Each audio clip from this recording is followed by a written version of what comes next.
Okay, testing. 1, 2, 3. Yeah, I think we're live. We're live. Hello, everybody. So everybody, this is Scott. Scott, this is everybody. And, Well, hello, everybody. and we're going to live on YouTube, and that YouTube, the live YouTube is embedded in the Eastern Shore Broadcasting page, and then we're also live on Facebook on the Streaming Idiots page, and on the the Streaming Idiots group, and the Facebook Eastern Shore Broadcasting page. The comments from the page and YouTube will be available for people like me to see. Fantastic. But Scott, you can't see them, can you? No, but that you're sucks. monitoring that on your webpage, or are you monitoring it based on within? I mean, I'm talking about you personally. Are you doing that by watching the YouTube channel itself, or are you doing that on your own webpage? Because I know you're embedding your YouTube video on your webpage. Yeah, this is what I'll see while we're talking. So you're pulling that off of your own webpage, right? And that's a combination of the YouTube page and the Facebook page for Eastern Shore Broadcasting. Yeah. So you're using vMix Social to do that? vMix Social, exactly. Yeah. Yeah. vMix Social I didn't realize how wonderful it was until I started using it. It was like, man, it's a multi-purpose Super powerful. tool. Yeah.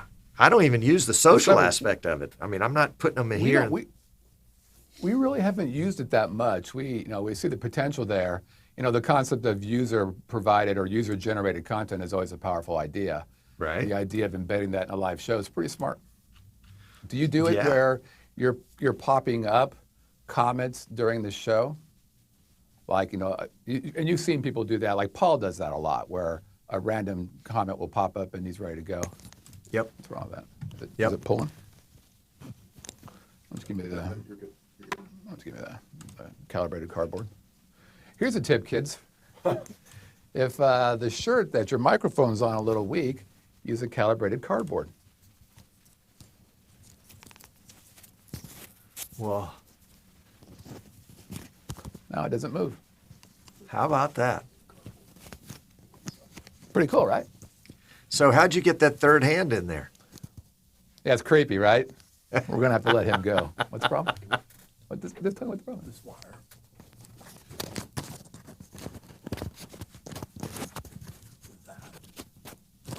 He just likes to touch me. It's weird. Okay, I need some feedback here from anybody that might be watching. I know Marie's out there. Is Is anybody Scott's watching? It's a good Yeah, question. really. Is Scott's audio and my audio about the same? It's Hello, okay hello. if I'm louder, but it's not okay if he's louder.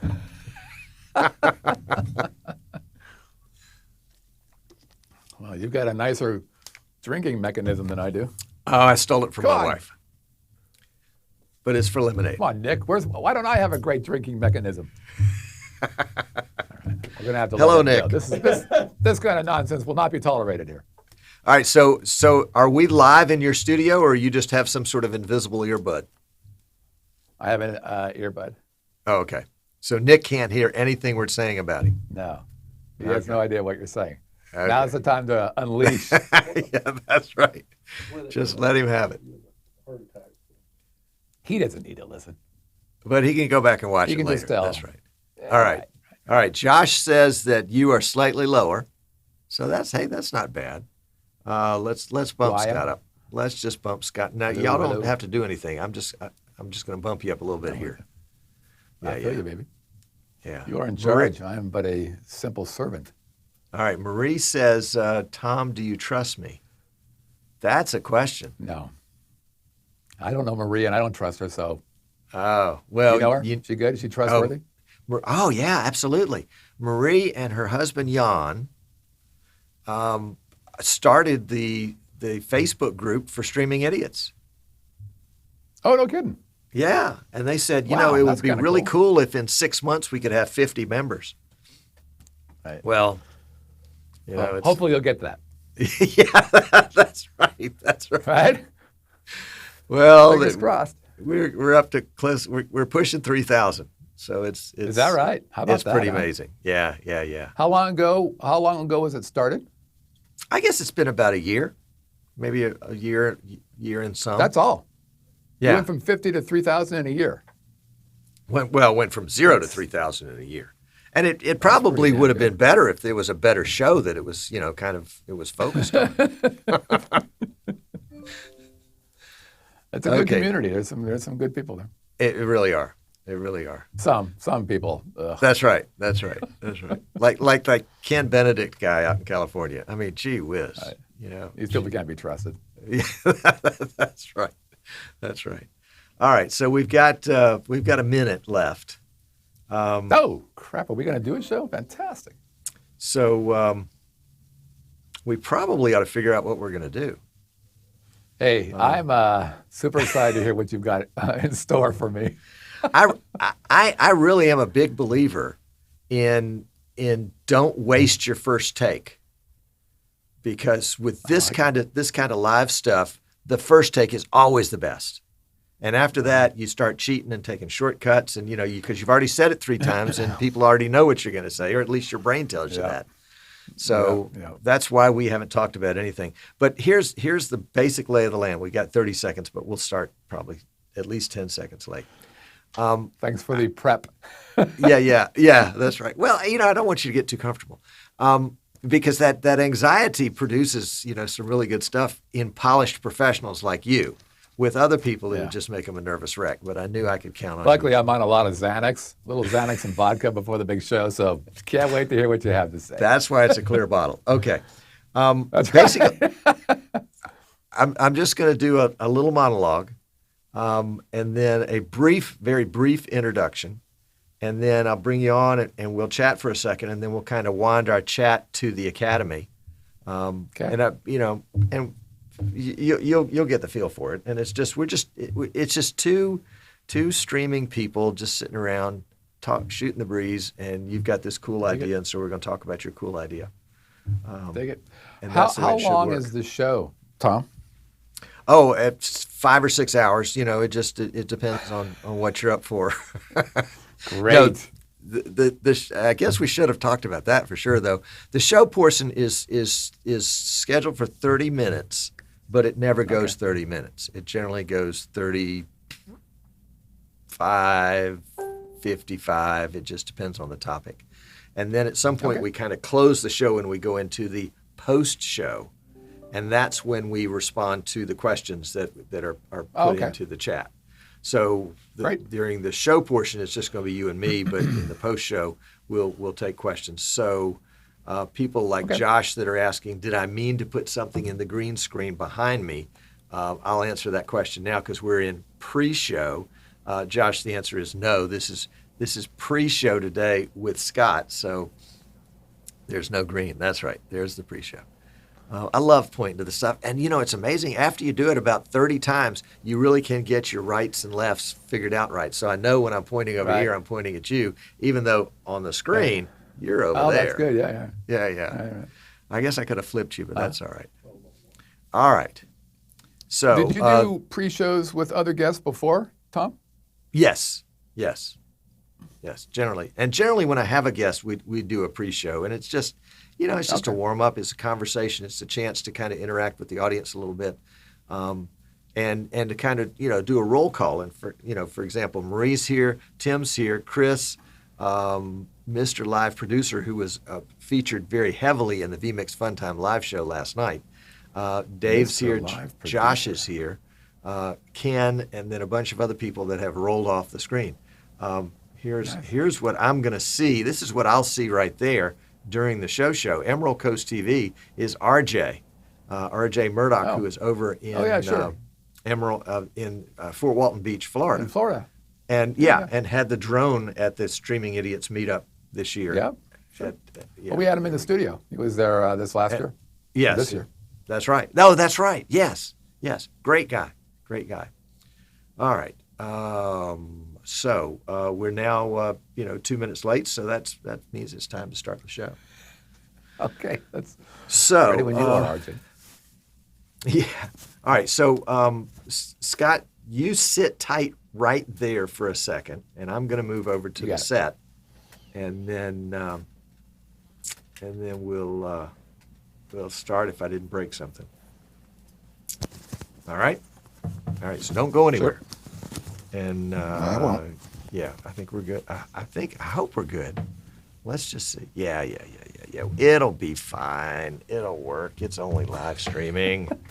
Gee whiz. Okay, let's see. I'm all right. Take a notepad. Xanax and vodka. That's all I need. Oh, did you see these pens? Yes, it is a. Oh, look at you. I can't hear Scott, so he can say anything right now. We wouldn't hear him. Now is the time to talk about Tom.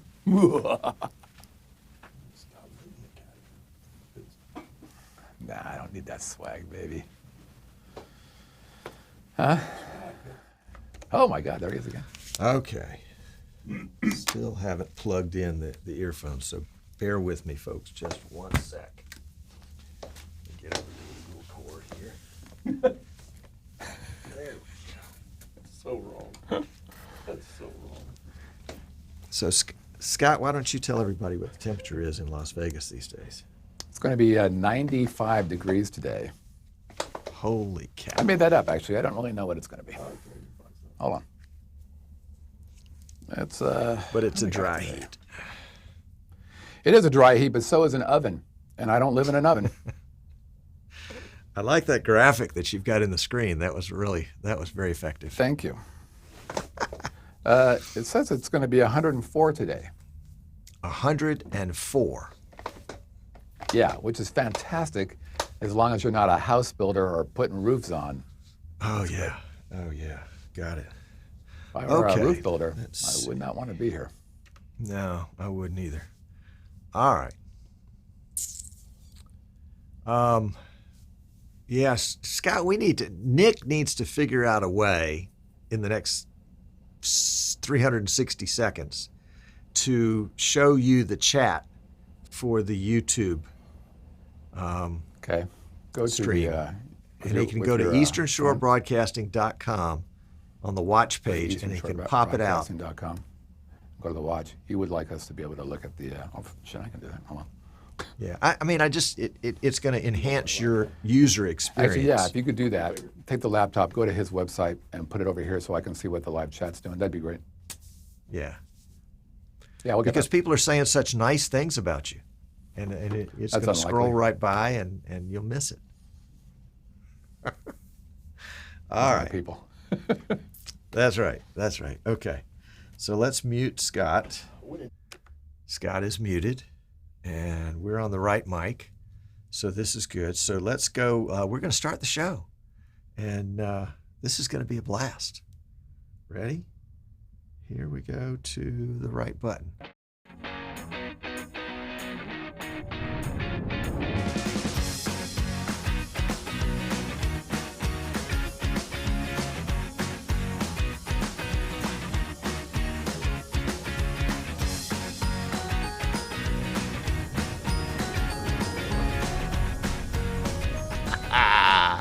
Hey, all right. I'm Tom Sinclair. This is Streaming Idiots. You have arrived at the edge of the internet. You can see over the edge, and there's nothing else here because this is the end of the internet. You can't get any further away from the center. We are a streaming show that talks about streaming. Yeah, that's right. So, but anyway, I'm delighted that you're here. Really excited about my guest today. Really superb individual. Who I will say nice things about, not only in public, but in private too. So there's the highest form of praise. Anyway, so we'll get to him in just a second. He's kind of warming up in the green room.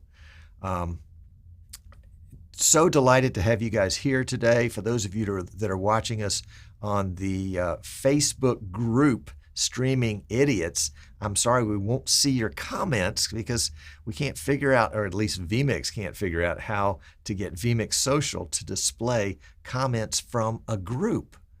vMix Social can display comments from a Facebook page, but not a Facebook group. It can also display comments from a YouTube video. So we're going to be monitoring YouTube and the Facebook page. So if you're a Facebook person, go to the Eastern Shore Broadcasting Facebook page, and you can make your comment there, and we'll see your comments. We're not going to respond to them in typing, but we will talk about you. And if you want to, you can go to the Eastern Shore Broadcasting page. There it is right down there. There's the URL. And click the Watch Live tab, and that'll have the YouTube embed, and the chat room there will be, the chat room from YouTube will be embedded on that page so you can comment and see who else is commenting. So we really do want to hear from you. And I guess the other housekeeping detail is, we'd love it if you would come to Facebook and join our Streaming Idiots group, because there is a conversation about, if you really like live streaming, or if you're thinking about liking live streaming, come to the Streaming Idiots Facebook group. We'll ask you some questions in order to join. We want to make sure you're our kind of people.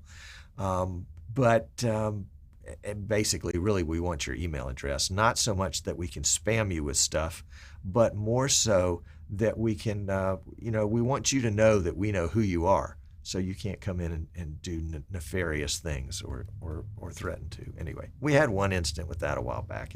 It's not a problem anymore. Anyway, yeah, because we're asking people to kind of be accountable, and it's a fun group. There's a conversation going about live streaming, probably 24/7. We've got a lot of folks in Europe who are watching the show today. Thank you guys for tuning in, and Marie in particular, our lone female contingent.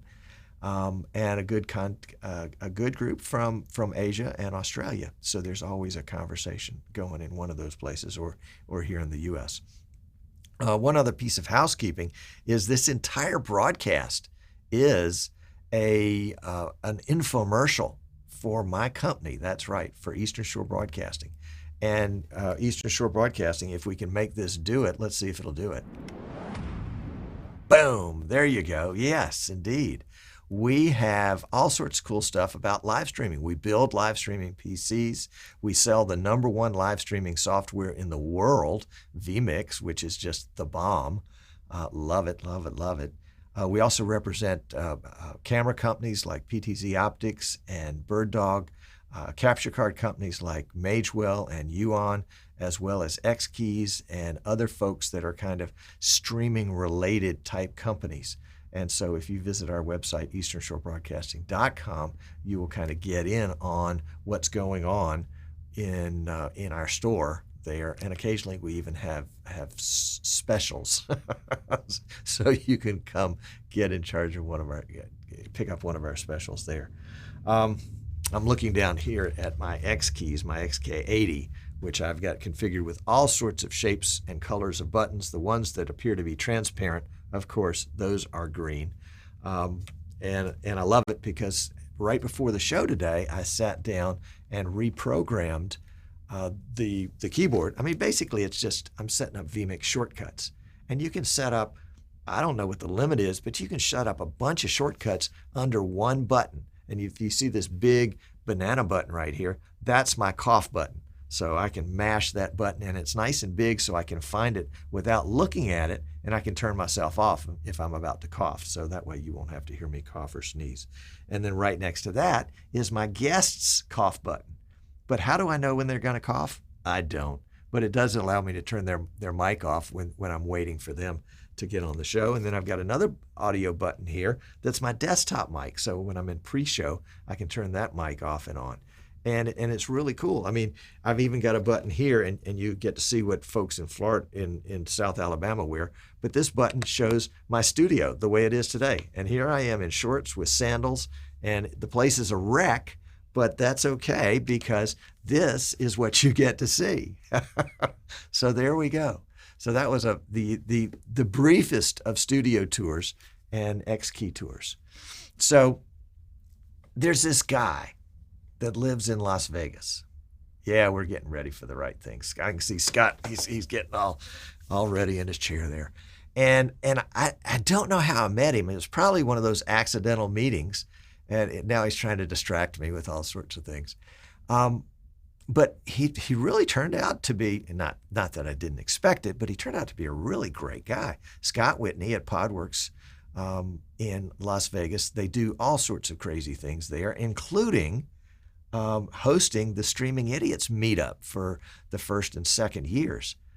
it was really outstanding to imagine that somebody's going to allow 100 strangers to come into his live streaming studio with empty pockets and expect them to leave with empty pockets. I mean, it was really, really a great piece of, a great work of faith on his part to do that.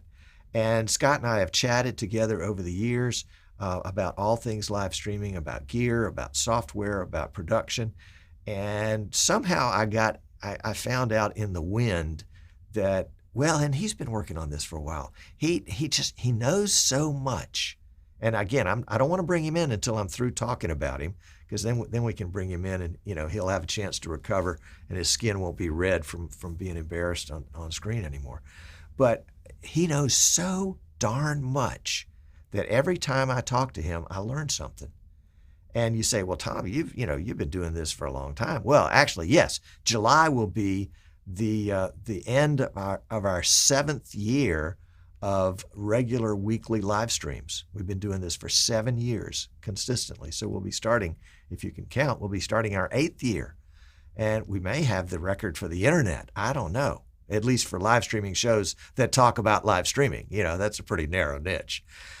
Anyway, so Scott and I have talked over the years, and he just mentioned a while back, I think he had asked me the question, do you ever run into difficulty when you are marketing your services? And I'm thinking, difficulty? I run into difficulty all the time. Yeah, I stumble and I bumble and I say a lot.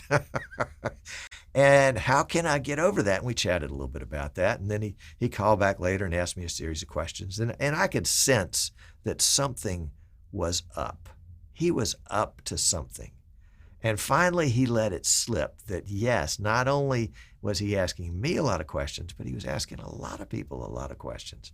And he was up to something. So now, having kind of prompted it like that, let's bring in Scott. Scott, welcome to Streaming Idiots.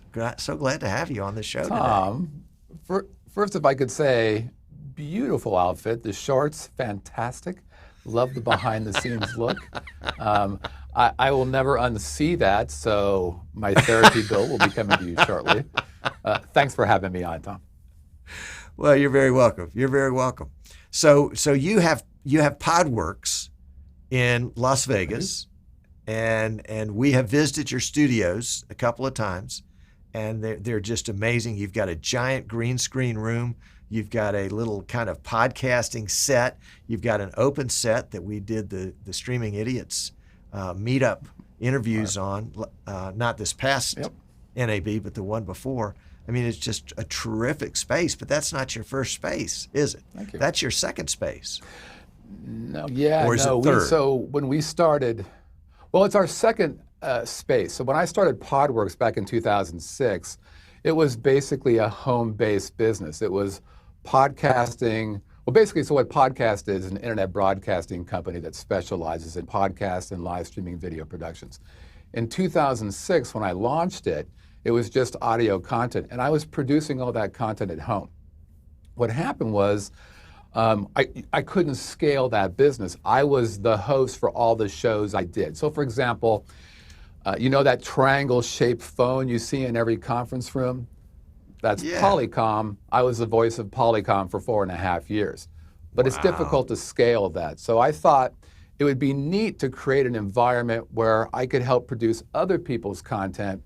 And that happened in October 2010. We launched the Vegas Video Network, which today is the first and only live video production and podcast studio here in Las Vegas that specializes in insider news and expert views. So that business started right off of Convention Center Drive. We have a 3 screens distribution, so we're on TV and desktop and mobile devices, 150 countries, all 50 states. So it started there, 1,000 square foot little facility, and then we moved here, the place where we held your meetups, and this is 3,000 square feet. We've got 4 stages that have very distinct purposes for them.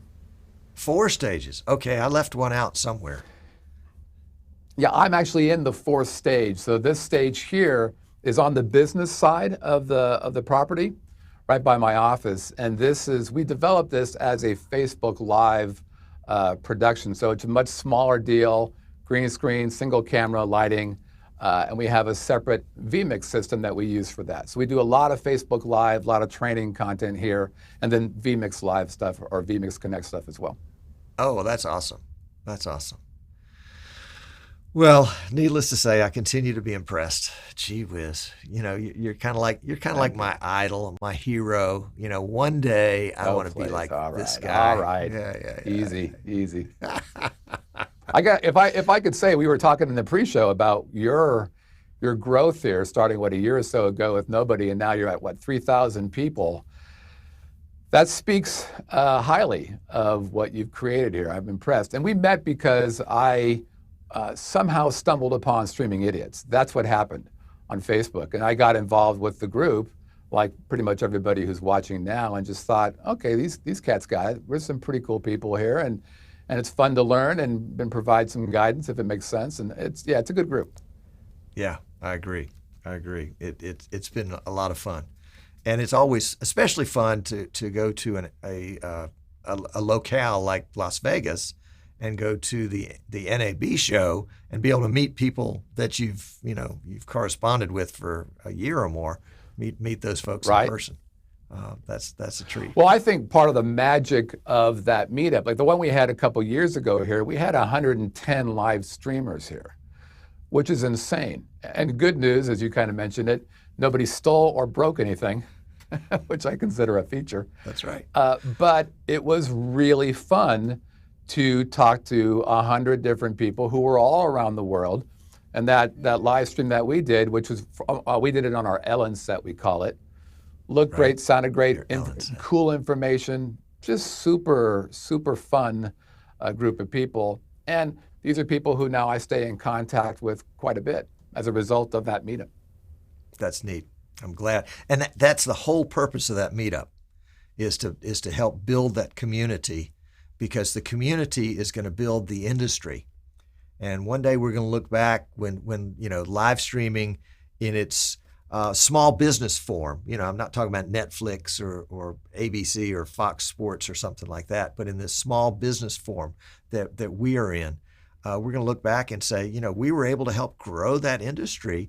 And not only did we help grow the industry, but we helped give the industry its personality. And some industries grow up with a nasty personality, with a cutthroat personality, with an I don't trust you personality, with a I'm going to screw you if I can personality. And I just reject that at every level. Yes, we can be competitors, but we can also be colleagues.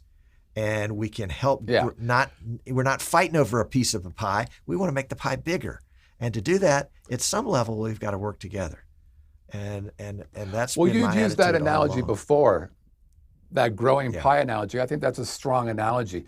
And the other thing that's interesting, so I've been live streaming video since 2009. So I believed that this was in play a lot 9-10 years ago. I always thought that this was in play, but back then it was a bit more difficult to do it. So from a technology adoption life cycle, I was an early adopter, you're an early adopter. We're now getting into what's called the early majority. People are beginning to recognize the power of live streaming. And like I said, I've been live streaming since 2009, and all the people I've competed against have always said since then, oh, this is the year of live streaming, and this is the year of live streaming. And they've been lying the whole time. They were wrong the whole time until 2017. 2017 was the year of live streaming because of Facebook Live. They basically said, if you've got a phone, you're a live streamer. And so there's something to be said for that. So if I'm at a concert and I'm like, look, I'm getting sugar poured on me. How great is it? That's fantastic from a personal perspective. But where it started to change is businesses, like they always do, wanted to adopt that use. So where doing that thing at a concert makes sense because of the venue you're in, these shaky videos from a business perspective, they look like hostage videos. You can't hear it, you can't see it, the lighting is crappy. And so what that's called is poisoning your well when you do that.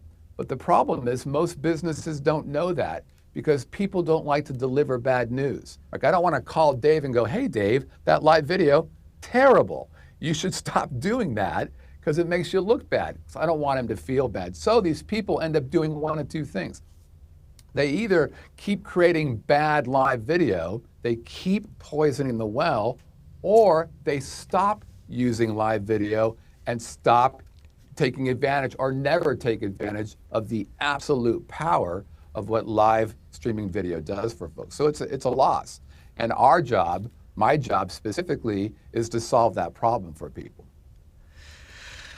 I like the way you put that, because Thank you. people out there, they know this medium is going to be killer. They just can't make it do what they know it's capable of doing. And when somebody that comes in the door, whether it's their door over there or whether it's the virtual door by email or whatever, or video, and says, hey, you don't have to know how to do all this stuff. In fact, it might be better if you didn't. We know how to do it. Without so question. You do what you're good at, and we'll do what we're good at. Yeah. I have a very distinctive attitude towards the customer. And we've all heard, the customer is always right, and that's the right thing to say and all that. And it's complete and utter nonsense. The truth is the customer is always wrong, always. If they were right, they wouldn't need me. Right? If they understood how to do a professional podcast or how to live broadcast or all these things that we do, why would they hire me? And the answer is they wouldn't. So the customer is always wrong. My job is to make the customer right. And that's the deal. That's why people hire me. A number of reasons, but telling is not selling, teaching is. If I make people smarter, that works out for them. I tell this to people who are guests on our shows. My job is to make smart people look smart. And we do that through a variety of reasons, coaching or the kind of way we shoot content in the studio. But ultimately, people want to be proud of the content that they produce. And we help people do that. And the opposite is true. If you take an overly casual look at your broadcasting thoughts, again, you can poison your well. And oftentimes you never know it because, again, people aren't going to say, hey, that video sucked. Right. Well, but the other thing is that you can get away with that in a fast-growing industry like this, because there's always, a new person showing up every day that hasn't seen all the crap that you've put out there, because they see the good stuff you're doing today. I mean, if you look back at the very first show that I did, July 12th, 2012, or maybe it was July 17th. Anyway, it doesn't matter. That show was absolutely horrendous. Oh my gosh. I mean, you think this show's bad. You should have seen that show. It was outrageously bad. But I left it up here's there. What's interesting about that. Go ahead. I'm sorry. Good. No. I've got lemonade. You go ahead. Here's the thing about that. So when you did that show way back then, the level of professionalism for everybody was significantly lower. So you're going to get emotional. This is true. So you're going to get, when I first started live streaming, I did it with a TriCaster Pro. It's an SD3 camera stuff. It's not as good as what I do today, but back then it was still pretty good. Definitely different. But here's the thing today.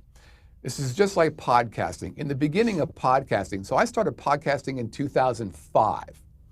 And basically, we were all just trying to figure it out. No one was really serious about it. But then one thing changed, and that was NPR got in the game. And the minute NPR got in the game, the noise floor completely changed on podcasting. Now you're not competing with Dave down the street. You're competing against NPR.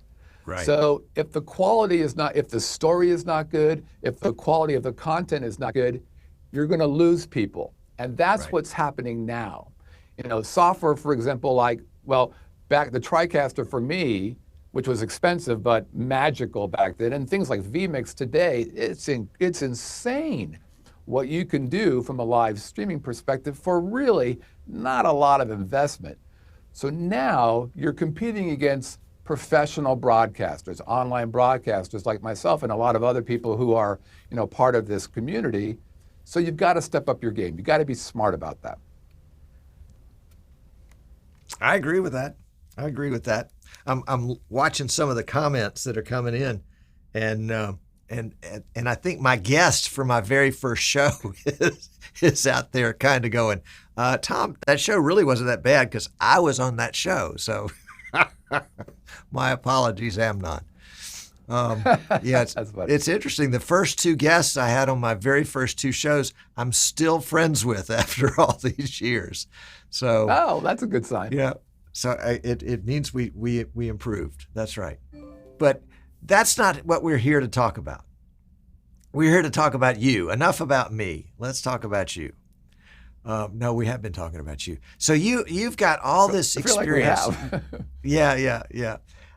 You have collected all this knowledge, all that when you take a lot of knowledge and you spin it around for a long period of time, and you have experiences with it, that knowledge becomes wisdom, and you've taken that wisdom now, and you're kind of saying, okay, on a client by client basis, I'm going to share my wisdom, and I'm going to teach people how to do things so that they get better at what they're doing, so that I can be better at what I'm doing. But you've also taken a different turn with that, and let's talk a little bit about that. Okay. And I want you to introduce this, and while you do, I'm going to let you go full screen, if that's all right. Okay. All Yes, right, sir. Let's go. So one of the things that's happened a lot, and mostly in the last 4 years, is I've gotten a lot more requests for coaching, mentoring help. And this is primarily in the sales and marketing world, of course for video production and live streaming as well, but it really had to do mostly with sales. And I attribute that to my history as an entrepreneur, what I've been doing. So let me just, if I could, walk you through my background, if you will. So back in 1998, November of 1998, I was a director of marketing for Compaq Computer. Now, Compaq Computer was the largest PC and server manufacturer in the world. They were the 800-pound gorilla. I was director of marketing for electronic commerce and financial services. I was making buku money. Life was pretty good. But I always had these two things gnawing at me. One of them was I wanted to test myself to see if I could run my own business. And the second one was, if you want to work for a great company, it's never too late to create it yourself. So November 12th, 1998, I jumped into the entrepreneurial waters. And I started 3 businesses that were all based upon hobbies. So the first company was called Whitney Communications. It was a website design company. Our very first deal was $20,000, and our average deal was $20,000. We had people paying us to be on retainer, people paying us to be on a wait list. It was pretty magical. Now, during that time, about 2 years into it, I decided to record a Christmas CD for my website design company. So I had a little home studio, and I recorded a CD called Christmas Acoustic. It was a solo guitar thing. The plan was to give it to 30 or so customers. So I did. And then I reached out to a few people to tell them about my CD, and I ended up selling 660 CDs in a month.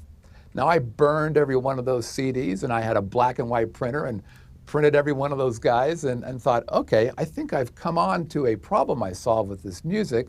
I'm going to upgrade. So the second year, I got a color printer and sold 5,400 copies of my CD. Burned every one of those. The third year, I recorded a new CD because the people who had bought the first one wanted the new one.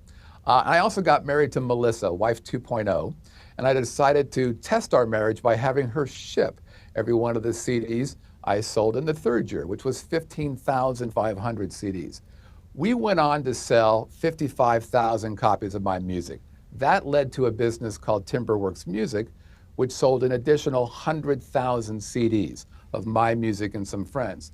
Now, at the same time, I was also playing live, and I was charging $400 an hour to play solo guitar, which is a pretty good deal. And then about 2005, as we kind of mentioned before, I fell into the podcasting world. Short story, I was among the first people ever to make a living at podcasting. I'm the most experienced podcast and live streamer here in Nevada. We've done 100,000 concurrent views for live streaming. And it's been pretty cool. And what's great about all that is that they're all hobbies for me. That's the great part. But the bad part about it is that if you want to put downward pressure on your ability to charge for something, compete against people who do what you do for free. Often what happens is you get yourself in a race to the bottom. In other words, you're competing on price with people who are either discounting it because it's a side hustle, or they're doing it for free because it's fun. But that's never been a problem for me. I've been doing my own stuff for 20 years, and every year it's been a six-figure business. As a matter of fact, with Podworks, we're approaching $2 million. So all of this taking place, I'm getting all these coaching requests, and I thought, right now what I'm doing is kind of an ad hoc thing where I get an email or maybe a phone call, or I'm meeting somebody, or maybe it's a Facebook post. But you can't really manage that well, and you're not really giving people what they need. There's a half-life to every story. So I decided to launch the Scott Whitney Academy. And the idea of the Scott Whitney Academy is pretty straightforward. So I help smart businesses and smart business owners really manage their sales and marketing efforts to grow their business without wasting time, spending needlessly, or struggling with technical complexities. So who are the people that we're trying to help? And it really comes down to three classifications of people. The first group is the new business owner. So he's probably been in business for a year or so. He's very, very good at what he does. He likes what he does, but man, he does not like selling himself. It feels pushy, he feels salesy, so he ends up stressing out about that kind of stuff. These folks oftentimes pass up on opportunities just because they're not comfortable in the sales world. And if they get into a pricing deal, they tend to discount really deeply because they don't want to have to justify what they cost. So that's the first guy we're going to help. The second is the person who's done well. They might have been in business for, 5, 6 years. Heavy word of mouth guy. So people like them, and word of mouth is fantastic, right? Because you're not selling yourself, somebody else is selling on your behalf. But these types of people tend to realize that either word of mouth starts to die after a while, or they just want to diversify their business. They want another revenue stream so they're not completely reliant on something. So we're going to help that person. And the third person is the 5 to 9er. He's got a job already. Maybe he's got a side hustle. He's very good at that. But he recognizes that there is no stability working from somebody else. If you want to ensure you don't get fired, you have to be your own boss. So he's thinking about jumping, but he's scared. He knows what he does, he's good at what he does, but he doesn't understand how to tell the story. So those are the people that we're going to be talking with and working with. And what we've decided to do is create this training course called Sell Yourself Fearlessly. So the idea behind Sell Yourself Fearlessly is to help business owners who love what they do but hate selling themselves eliminate fear and uneasiness so that they can uncover more opportunities, spend more time on the things they enjoy, and earn the money they deserve. So the way we're doing this is a very small, intimate, hand-selected group of people. They're going to be directly coached by me. We're going to be using live video to do that. So they'll get coaching from me, guidance from me, personal feedback from me, support from me, and also action items to move forward.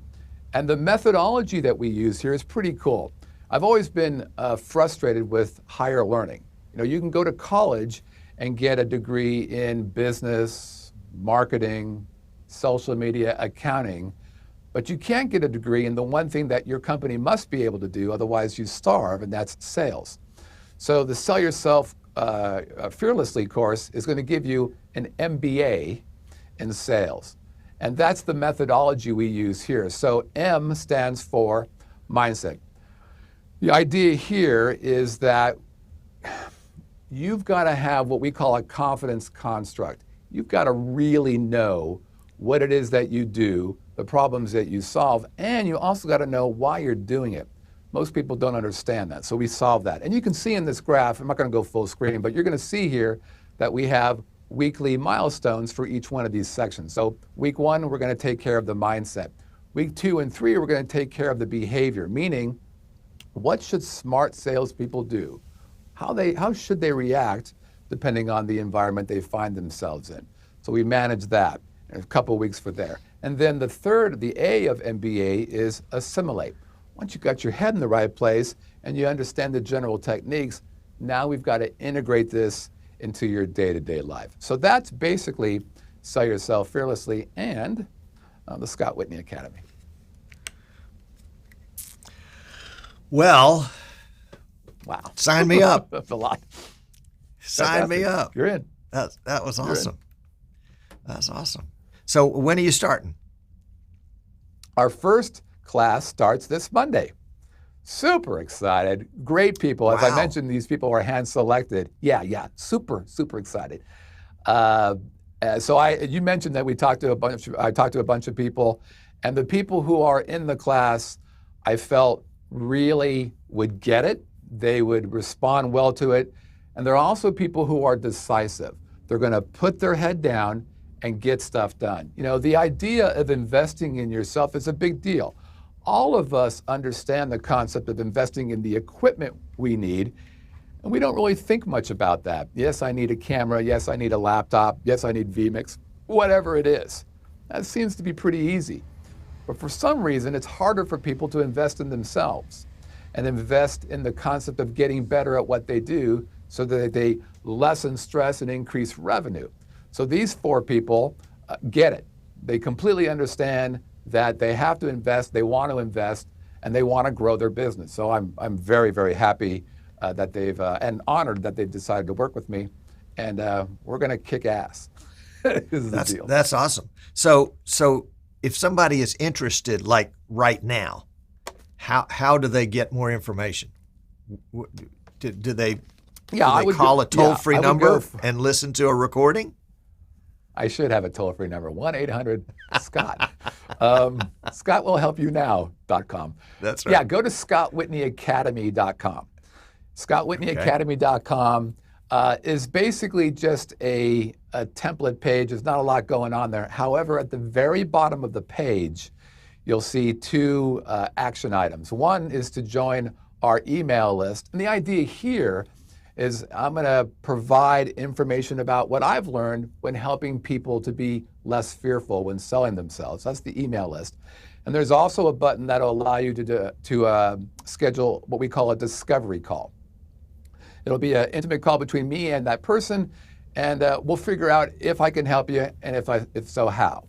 And like I said, not everybody is a match, but if there is a match, we'll invite you to play a part. So if you want to do that, like I said, we're starting on Monday. I would love to talk to people who might be interested in joining this group. So you and I had a discovery call. Yes, we did. You rascal. Yeah. I'll So be darned. and part of that was to yeah. This is actually some good market research exercise for me. I had a concept of what I thought was important, but I didn't know. One of the things people often do is they create content, whether it's a product or service, in a bubble, and they've really not tested it to see if it works. What's the line? No war plan stays the same after first contact with the enemy. First contact, right. And so this is the same thing. I had a general idea based upon hundreds of people I've coached here in Vegas, but I didn't really know. So I called folks like yourself to see if I was on track or not. And I got feedback that led me to believe I was pretty on track, but I tweaked a few things as well because there were things that came up that really hadn't occurred to me. He told me I was hopeless and there was no way his class was ever going to help me. I don't believe I said that to you, Tom. You're welcome to join us. Yeah, so that was the plan. That's awesome. And the thing that impresses me right now is, and you didn't really come out and say this, but this is what I heard you saying was, if this is not a good fit for you, I don't want you in my class. Yeah, so it's not I'm not trying to get rich. Right. I'm just trying to help people. Now, it's not free. You're going to invest, and it's a reasonable amount of money. But for the people I'm working with, they get one deal. They'll cover the cost typically. Right.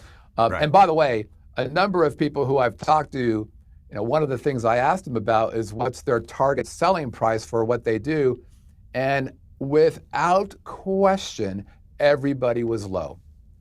Everybody. Yeah. So part of what we'll talk about within the construct of the MBA idea is, being comfortable in getting and earning what you deserve, and really understanding what it is that you do for people.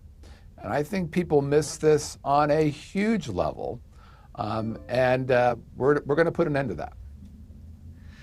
Okay, so if somebody wants some more information, if they want a discovery call, is there a way they can get a hold of you and say, "Hey, Scott, I want a discovery call"?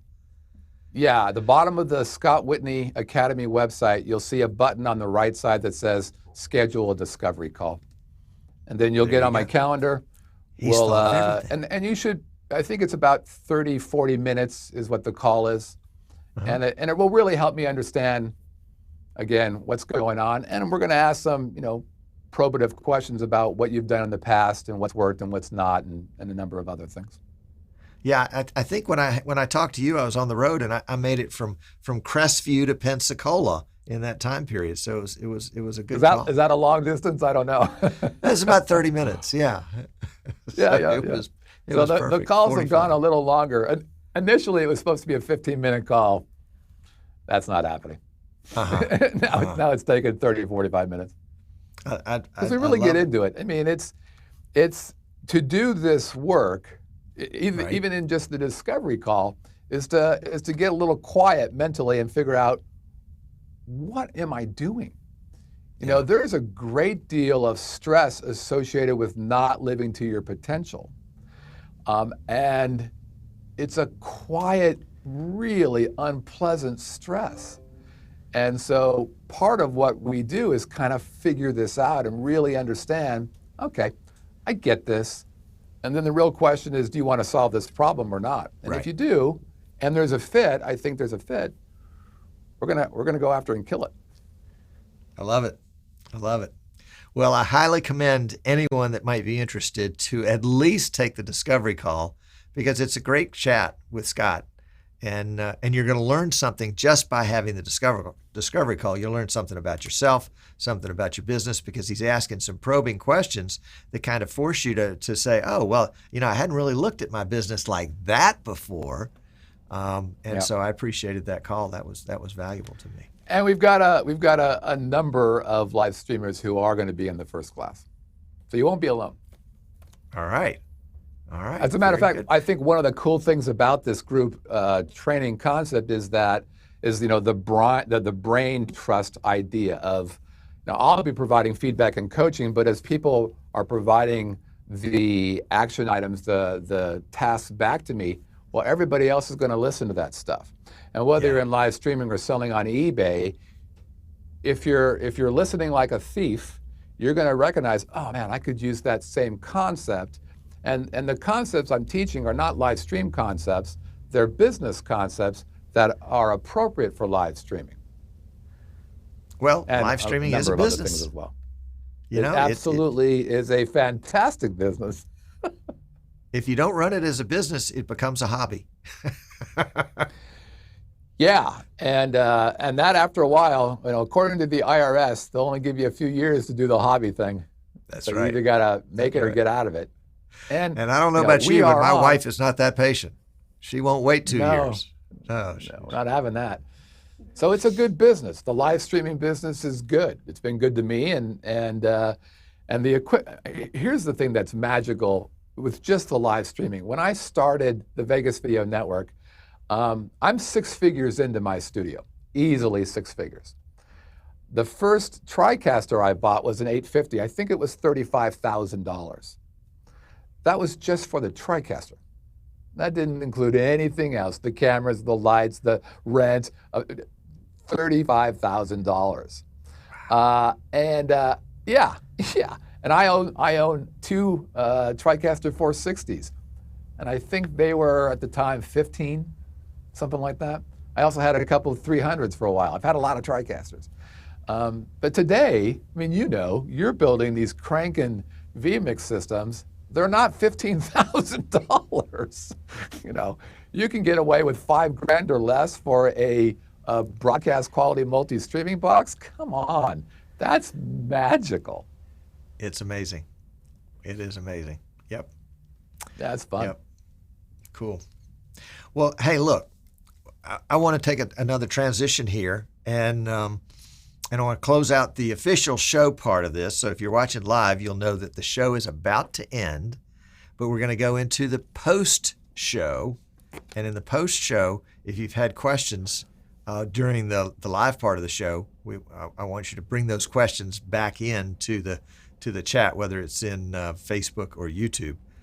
So Scott can answer your questions, because I think I saw some good stuff come by there, and I don't want to let it slip away. So Scott, hold tight just a second. Let's close out this show, and we'll come back in the post show and take some questions from our viewers. Thanks so much for coming on. Sounds good. Don't go anywhere. Thank you, Tom. Don't. I had a guest one time, and when I got to this point in the show, they just disconnected.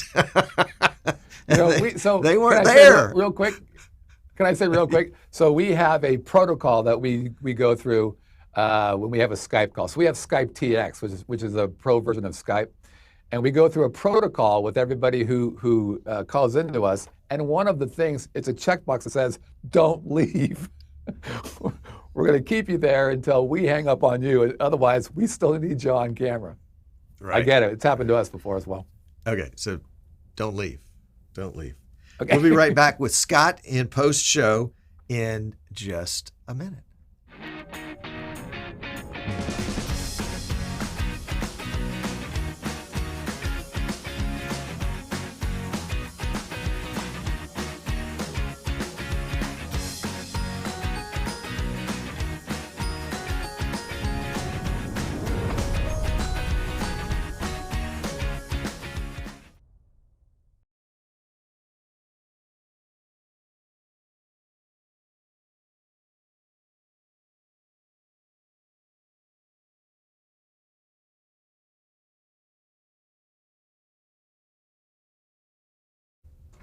I was looking at the live chat. It's kind of fun. Oh my goodness, where did I go? Hello, everybody. Hello, everybody. There we go. We'll get rid of that pre-show graphic there. I can barely hear you, Tom. Yeah, I got to turn the right mic on. There we go. There we go. We'll get that out of the way. All right, so if you had a question for Scott, now is a good time to post it. Looking back, Chris said he learned on a TriCaster 460. Chris Z. And that's a great system. Chris is going to be in my class, or is in my class. Oh, is that right? All right. Good job, Chris. Yeah. And RJ is saying, is the class a scheduled interactive session? If so, how often and time of day? It is. It's going to be Mondays at 9 o'clock Pacific time. And the way the class works is that it'll be about an hour of basically live training, case studies, and exercises that will have live feedback from me, coaching from me, guidance from me. So it'll be one-to-many, and then everybody will be able to see that, what other people are saying as well. So every Monday, 9 o'clock for 4 weeks, and then we're going to take a couple weeks off and then do a follow-up based upon some action items that we have in store with folks. And then that content will also be recorded so that they'll have an archive of it as well. Because, as I mentioned before, there is a half-life to every story, so we want people to be able to refer back to it. Good deal. All right. Here's a short question from Ken. Scott, if you could do anything different, what would it be? With what regards? I wouldn't have got married the first time. Yeah. That one didn't work out so well. I think Ken needs to sign up for the class. I've been married for 25 years, but just not in a row. Yeah. The question is 9 a.m. or 9 p.m.? 9 a.m. 9 a.m. Time. 9 a.m. Pacific time, which is noon on the East Coast. Okay. That's right. All right. Looking back through the questions as people bring them up, I'm kind of going back after them. Tim wants to know, Tim with Tim Trott Productions, what type of events bring in the best revenue? That's a loaded question. It is, and so I'm not trying to be coy, but I don't really look at it that way. What I look at is I charge the same for everything. So whether it's a conference or a concert or a training video or a grand opening, they all pay the same because I know what that's worth. So the real question is, what, in my opinion, what's the problem I solve? I know what problem I solve, and our job is just to help educate them on what that is. So for instance, I streamed for NAB and I streamed at CES. Those were great deals. But I got paid the exact same thing for a concert, and I get paid the same thing for stuff we do at Lake Las Vegas. So it's really a matter of just helping people recognize what you do and getting them up to speed on why it's of value to them. Okay. All right. I like it. I like it. I think Tim is saying that he had an offer to do, let's see if I can pull it up again, a 3-hour event with a budget of $200. That's ridiculous. Yeah, yeah. So to give you an idea what I charge, if you hired me for an hour on Saturday, I wouldn't even talk to you unless you were willing to pay $13.50. Uh-huh. And we get paid that all the time. Well, and plus it's your Saturday. Holy cow. That's why I charge for that. And so I charge more on Saturdays because it is my weekend and we do that. Usually for an hour, I don't get out of bed for less than $7.90 is what we usually charge for a 1-hour live stream ish. I would normally say I won't pull into the driveway, but you won't get out of bed. I like that. No, I'm super busy. Yeah. I remember talking with a client one time, and he said, and this is when I had a different company, and he said, I really need you to come out on a Saturday. And I'd like, dude, I'm playing golf on Saturday. And he said, I will pay you twice your normal rate. And I said, I'll be there. And then when I got there, he said, you didn't think I was serious, did you? No. And I said, oh, yes. I thought you were serious. Yes, I did. And you are paying twice the normal rate. That's right. And he did. And listen, and I think that's reasonable. Listen, I've never worked on weekends until I started the live stream Las Vegas service within the PodWorks. I just never did it because my time is super important to me. I liked to just sit in the corner, rock back and forth and go because I'm working hard during the rest of the week. But with Livestream Las Vegas, we started getting a ton of people looking for weekend content. And I decided I've got to address this need. It's a reasonable need, but I'm gonna charge more for it because it's taken away from my time. Right. And we have never once had pushback on that, ever. Right. Well, and it becomes self-selective too. And the people that can't afford to get you out of bed on Saturday won't. Right. I mean, that's just it. They don't. And certainly there's a bit of reputation that helps that as well as you continue to do good work and they recognize that you're not just a guy walking in with a laptop and a camera and doesn't know what the hell they're doing. Right. Like I said before, our job collectively is to make smart people look smart. They've got to recognize that and appreciate that. That's the deal. It's not about video. That's not what live streaming video is about. Right. It's about moving the needle Yep. and helping them understand how to move the financial needle for them, how to close the gap between themselves and those in their target market.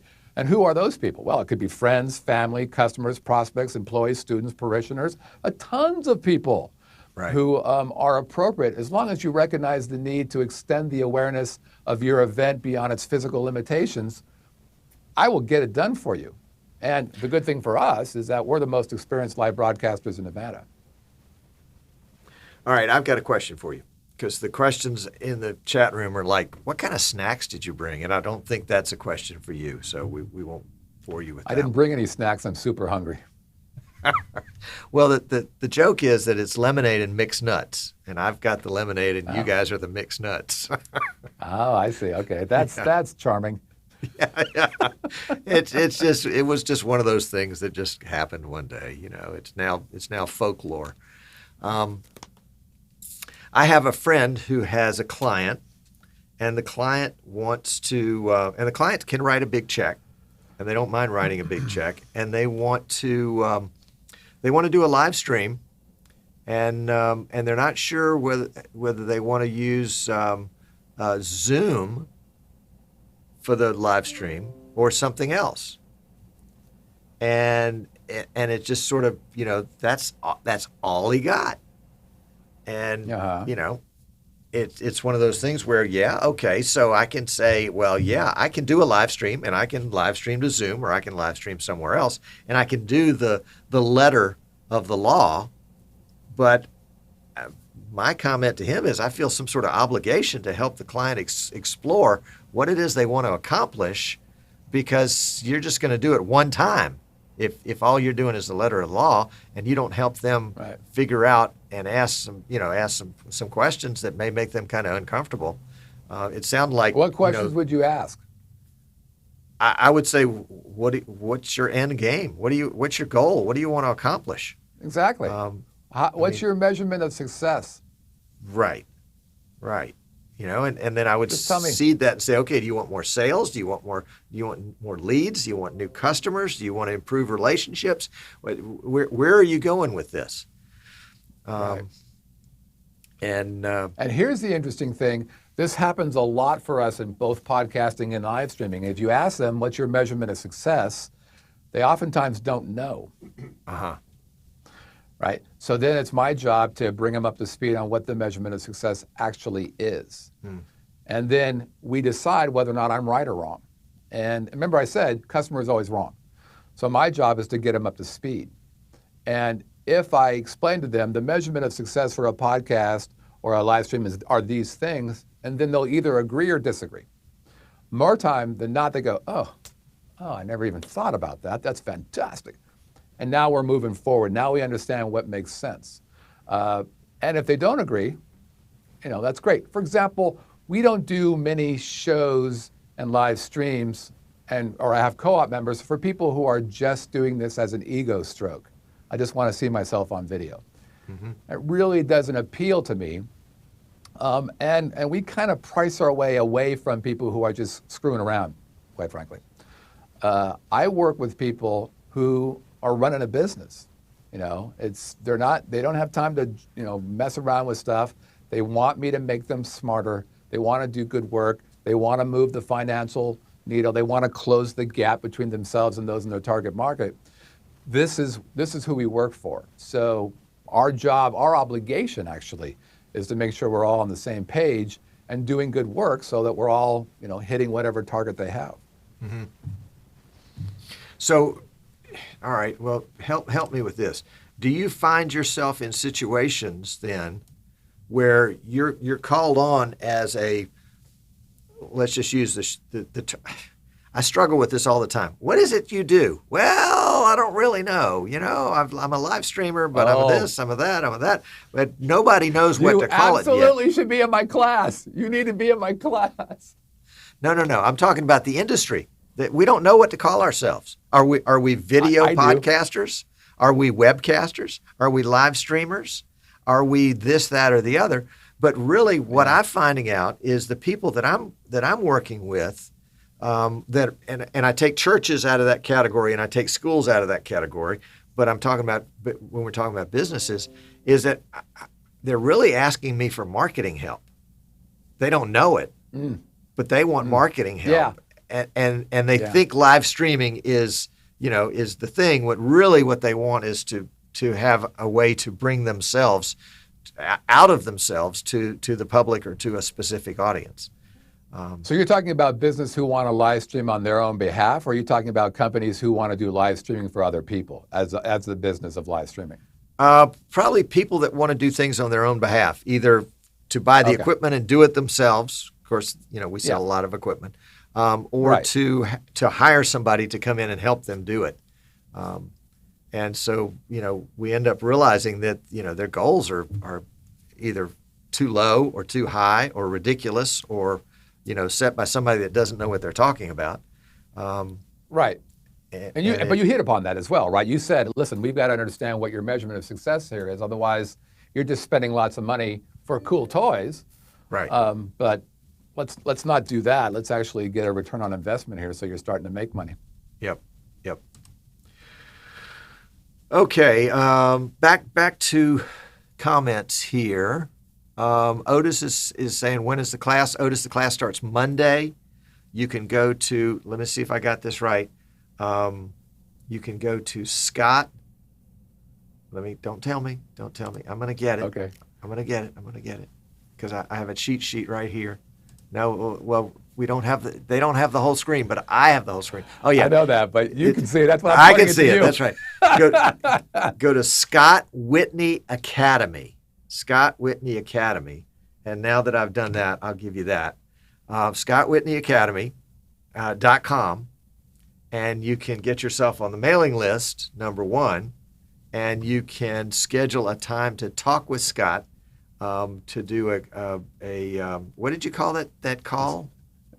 Discovery call. That's right, the discovery call, and see if it's a good match. But the classes start Monday at 9 o'clock in the morning Pacific time, and the good news is that means it's later for the rest of us in the world. It's right. Not 9 o'clock. Yeah, 9 o'clock comes early in Las Vegas. Oh boy, yeah. Well, yep, got it. All right, so 9 o'clock Monday, and you need to have the discovery call before you get involved in that. All right, that's right. Go. All right, let's see other questions that I might have missed. They're asking if there's something in my lemonade. No, it's just pure lemonade. It's not sugar-free though. I did that for a while. The aspartame blew my memory apart. That was not a good thing. Did it really? Oh yeah. It was bad news. Really? Wow. It was bad news, and it took about 2 weeks, and I was walking around in a fog, and I didn't know why I was in a fog. And somebody asked me, no kidding, about something, wow. And I said, yeah, I switched from Pepsi to this Crystal Light stuff. And they said, well, that's the problem right there. I said, you're kidding.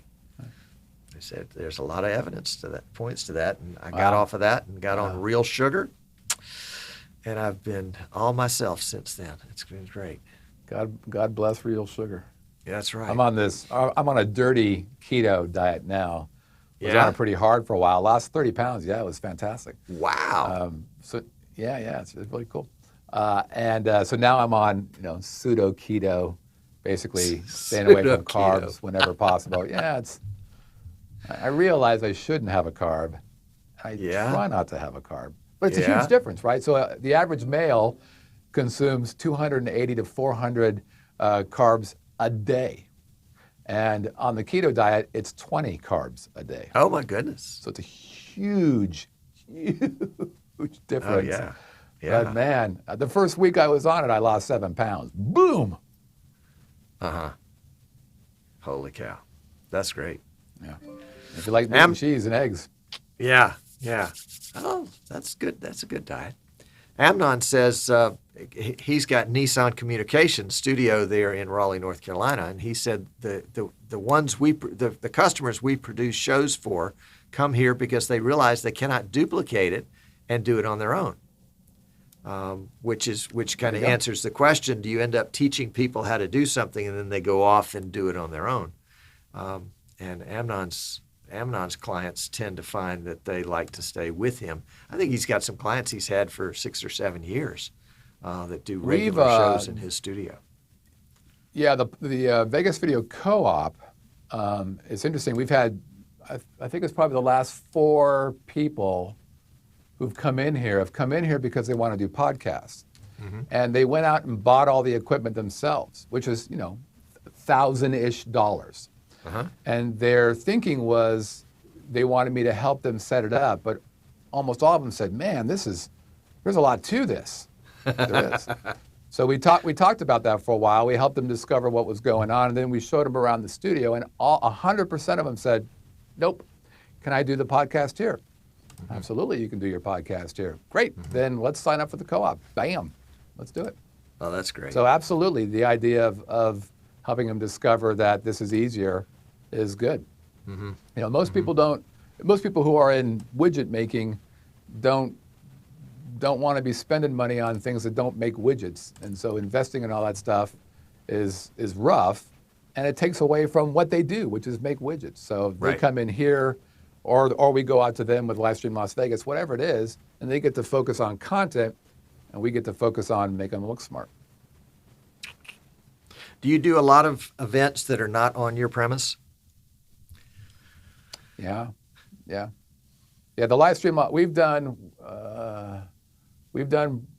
events in, 25, 30 different venues here in Las Vegas. Uh-huh. We have a page on livestreamlv.com that shows all the venues we've been in. I think it's 25, 30 different venues here. Uh-huh. So all over the place. Gotcha. That's cool. Yeah, it is cool.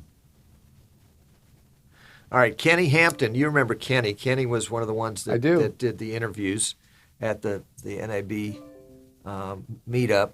He I do says remember Kenny. Sure. the Las Vegas market would be much different from me in the rural cornfields. Do most of the same principles apply? Seems dollars charged would vary. Care to comment? Yeah, absolutely would care to comment. I hear that a lot. Oh, you're in Vegas, that's why it's good. I consider that BS. I would charge the same thing if I was in Poughkeepsie. And the reason is the customers are still getting the same content and the value, regardless of whether they're in a cornfield or they're in Vegas. So I'm not charging what I charge because I'm in Vegas. I'm charging what I charge because of what I do and what I deliver. I'm charging because of the outcome that happens as a response of working with me. It's not about the deliverables. It's not about the video. It's not about the lower thirds. It's about what happens as a result, what outcome takes place as a result of my content. So a farmer in a cornfield still wants the same outcome, and that outcome is valuable, and there's a price to pay. So, and it's a fair price. I'm not gouging people. I'm looking at what the market will bear and deciding, okay, what's the value of what I do? And by the way, this is a thing that happens with a lot of people. This is especially true for people, as I mentioned in the show, who do things that are hobbies for other people, or things that people think they can do it themselves. So there's almost always a race to the bottom. And I completely reject that concept. Your job is to decide what you're worth, and there's a variety of components that decide that, and then charge it. And if you're not getting the money, either you haven't figured out how to create a compelling story, or you're not paying attention to what the market will bear. Right. Period. Right. Very good What's that point. mean? Very good point. Oh, we've been at 44 venues here. Wow. Well, that's better than I thought. That's pretty good. Well, that's good. Wow. That's good. We just updated that page. That's welcome. That's good. All right. Cliff Sobel from New York has got a question. He says, how busy are your studios during the week? How many shows do you average per day? It varies week to week. So for the studio, we have two different businesses, three businesses that use studio time. We have the Vegas Video Co-op, which is a membership play. So people pay us monthly, and then they have access to our studio. They come in once a month for an hour and a half, and they could record a talk show or highlight their business or unleash their genius. Basically, the concept there is we provide the studio, the equipment, the staff, and the guidance, and our co-op members provide the expertise in their field. And then we have the Vegas Video Network, which is, I mentioned, the online broadcast and podcast network. And I think currently we have 5 shows in production. We've got another one coming up on July 11th. We've got 2 more that may be coming, or 3 more that may be coming. So it varies. The Vegas Video Network has produced, I think it's about 25 shows in total since we started. Awesome. And then we also rent our studio straight out. So we have a straight rental play that you can come in and pay a flat dollar fee, and then you can basically use everything you want. We don't charge by camera or lights, or that's a little pedantic and a little punitive. We just say, come on in, we'll charge you an X number, and then let's go make some stuff. So those are the 3 things that generate time in the studio. And then we spend a lot of time running around doing live stream Las Vegas. You can pay one fee and you can come play with any toy in the toy box or all of them. You bet. You bet. Lovely. Lovely. Yeah, it's neat. It just makes the math easier. And like I said, a lot of studios do that. Okay, do you want to be in the studio? Yes. Well, it's X. Did you want a camera? Oh, Y. And did you want microphones? Well, of course you did. Did you want some lights on that? Did you want somebody to record it and direct it? Sure you did. Boom. And that is punitive. And so people start going, So I just basically said, I'm not bright enough to keep up with that stuff. Here's the cost. Pay that. And you want to do 5 cameras? Let's do 5 cameras. You want 3 mics? Let's do 3 mics. Let's have some fun. All right. RJ says, what is the average amount of time it takes you to get a new client up to speed with producing their own show? It varies on the show, but for the Vegas Video Network, we have a pre-production meeting that we help them understand show flow. So most of the people that we work with do not understand how a show flows, how to open a show, how to transition a show, how to go to a commercial, how to end the show, what call to actions on. They don't know any of that stuff. So our job, as I mentioned, is to make smart people look smart. So prior to them ever stepping in on the stage itself, is we walk them through the process. We have a very repeatable process on how to build a show. So we do that first. And then we do a rehearsal, typically a single rehearsal prior to the show, and then we're off and running. So not very long, but it's super repeatable is part of the deal. And then I will tell you this, it's an ongoing relationship with these folks. Very few times has somebody come in and the very first time they were on air, knocked it out of the park and they didn't need any coaching. Actually, it's just never happened. So some people, though, have come loaded for bear. They did the homework. They were ready to go. They did what we asked them to do. And that happens a lot with us, by the way. In that initial coaching session, we will provide homework for them so that they can go off and get prepared so that when they come, we're not screwing around, doing take after take, because we don't do that as a practice. We shoot live even if it's not live, so that, the power of the co-op is you come in, we shoot your videos, you also bring a hard drive with you. We put your videos on the hard drive, you leave ready to go. So within an hour of being in the studio, your video is going to work for you, as opposed to the magic of post-production, which can take days or weeks or month or whatever it is. We almost never do that. As a matter of fact, for the Vegas Video Network, we've only post-produced 1 show.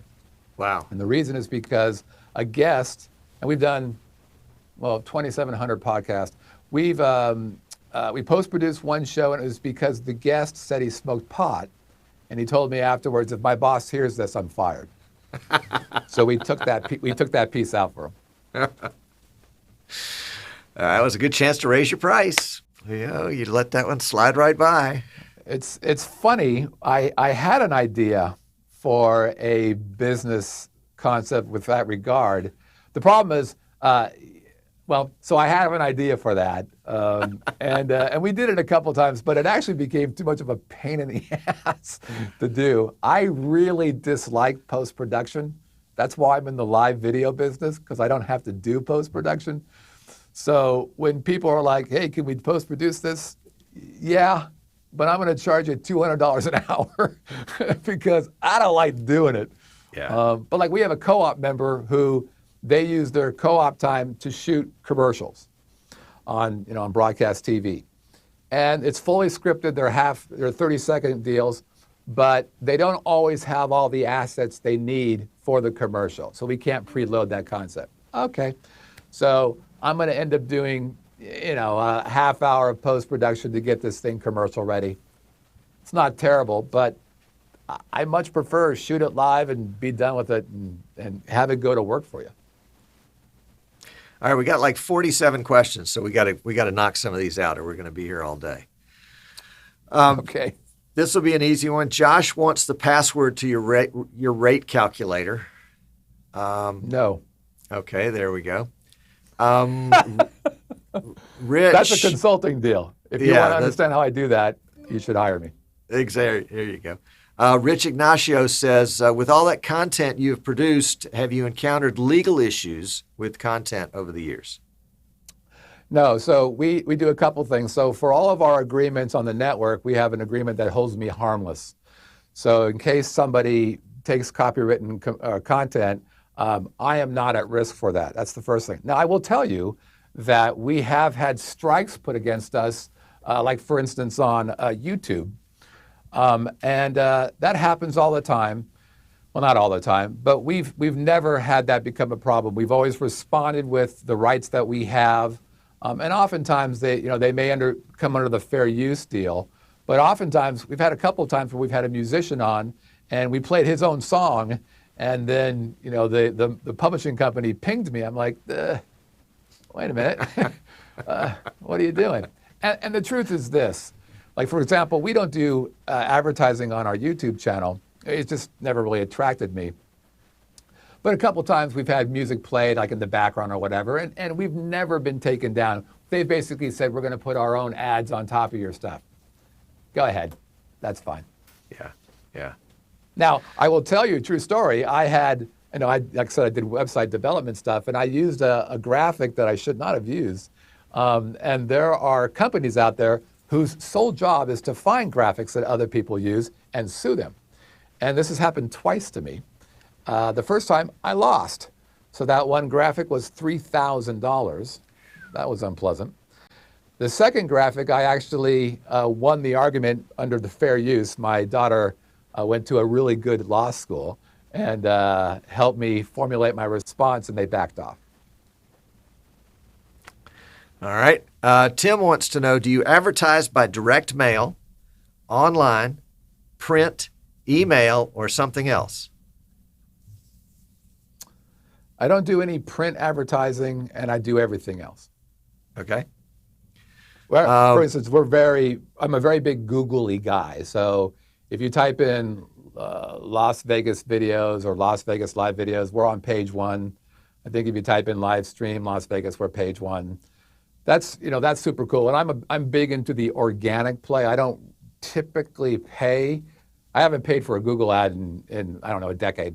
Yeah. I was doing Facebook ads for a while, especially for the co-op when I first launched it, and they were super beneficial. We were getting a 1,400% ROI on our Facebook ads. It was like printing money. It's pretty neat, but they changed the algorithm. They've made it much more difficult to get in front of the people you want to get. Facebook's ability to hone in on your target audience is creepy. It's so good. But they've just changed the efficacy of that stuff. So we don't do a lot of advertising there anymore. RJ wants to know, is your pre-production time included in your 90-minute session fee? Is the pre-production time no. Okay. No, we're ready for them when they show up.